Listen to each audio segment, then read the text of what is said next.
Game developers come in all shapes and sizes, but there's one thing that ties them all together.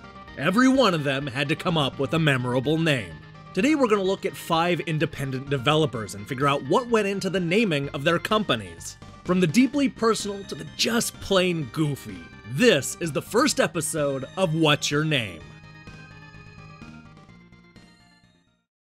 Now before we get to the developers, I first want to take a moment and bring you into the process. This is an idea that I've been toying around with for about a year, and I finally decided to get a hold of a bunch of the developers of games that I reviewed recently and see what they had to say. I asked every one of them the exact same question. Is there an interesting story behind your name? I had no idea what to expect, but I knew these developers weren't gonna let me down. We're gonna start out with Chubby Pixel, the makers of a game called Suicide Guy. I liked their game, and I gave it a strong score when I reviewed it a few weeks ago, so I was excited to see that they were among the first to get back to me. In their words, the story of the name is a characteristic of the games they make, which are with a chubby and roundish style. They added that both the name and the games are aimed to convey sympathy to the player. Chubby Pixel was founded in 2012 and is based in Milan. Their newest game is Suicide Guy, and it's not as bleak as the name suggests. Up next is SuperSmashingGreat Games, the two-person team behind Foreveracers, a low-poly racing game that just hit Steam today. With a name like SuperSmashingGreat Games, I had to know what the story was. It was initially a bit of false bravado, they explained. A play on the Jim Bowen catchphrase, though possibly a subliminal influence. They wanted to play to the old-school name conventions like Super, Mega, Ultra. They noted that it wasn't intended to be a serious name, but by the time they came to set up the official company, they preferred it to any alternatives they could think of. SuperSmashingGreat Games is based in the northeast of England, and their debut release, Foreveracers, is out now on PC. Now if you're like me and you play a lot of point-and-click adventure games, then chances are you don't need me to introduce you to Double Fine Productions. This is, of course, the company founded by Tim Schafer that gave us everything from Psychonauts to Costume Quest to Brutal Legend. Recently, they've been remastering a lot of old LucasArts games like Full Throttle and Grim Fandango, while also publishing a number of smaller titles like 140 and Thoth. So where did the name come from? As silly as it sounds, the company was named after a sign on the Golden Gate Bridge that, until very recently, read, "Slow to 45 miles per hour, Double Fine Zone." The name stuck and the rest is history.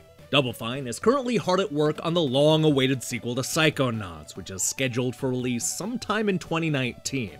Speaking of future games, the next company we're going to talk about today is Noot Industries. This is the two-person team behind the upcoming shoot-'em-up Risk system, which just so happens to be one of the games I'm most excited about this year. I've been playing the different demos recently, and I've fallen in love with both the style and the action. It reminds me of the best of the old-school 16-bit shoot-'em-ups on the Genesis. But what about the name? Let's face it, you probably already know where the name Newt Industries comes from. The two developers are self-admitted fans of the movie Aliens, and they were even planning on making an action RPG starring a strong, precocious young girl that reminded them a lot of the character Karen Han made famous in 1986. When they decided to become an LLC, they chose to take the inspiration from their first project and put it on paper. Will we ever see that action RPG they talked about? Well, Noot Industries isn't ruling it out. Like I said at the beginning, I had no idea what to expect when I sent out the emails. I figured that most of the companies would give me a sentence or two, just enough to answer the question and get me off their back. But that wasn't the case with DCF Studios, which is why I've decided to save the best for last. Now, if the name sounds familiar, then it might be because you watched my review of a fighting game called Cruz Brothers. I'm not gonna sugarcoat this, I was not a fan of that game for a number of reasons, but I'm not gonna lie, I had a hunch there might be an interesting story behind the name. Boy, was I right. I want to start this off by saying that Andre Amorim seems like a genuinely good guy. When I trashed his game on YouTube, he didn't get defensive and call me names. Instead, what he did was he left a nice response, and he talked about learning from his mistakes and taking the criticism to heart.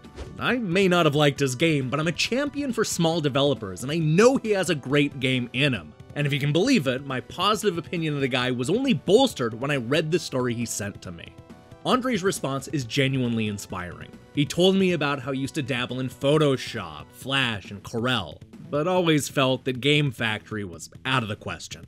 But like a lot of people, Andre couldn't shake the idea of developing a game. This sent him down a deep rabbit hole that saw him searching for everything related to game development and watching Indie Game the movie at least a dozen times. What used to seem impossible was suddenly within arm's reach.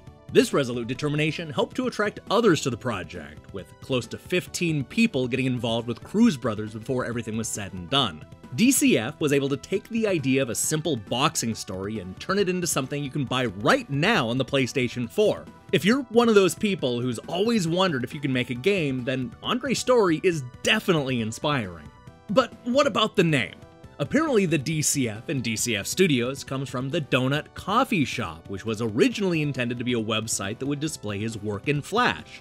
He explained that he was a little lost in his 20s. He knew he wanted to work with art, but the path wasn't clear. It all came together when he found game development. So he decided to honor his past by naming the company Donut Coffee Shop Studios. Later on, to seem more professional, he decided to shorten the name to DCF Studios, but the URL still hints at the longer version of the name.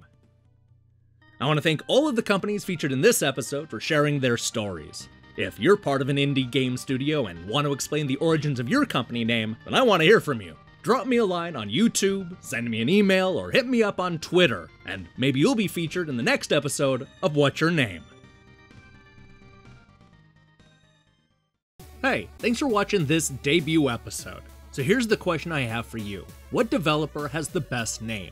And I don't mean out of these 5, I just mean in general.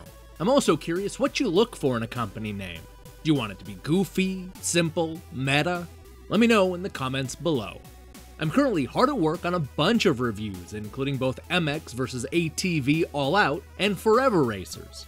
We'll also be debuting a fun April Fool's video on Sunday, so stay tuned for that. I strongly recommend you click that subscribe button and support what we're doing here. Until then.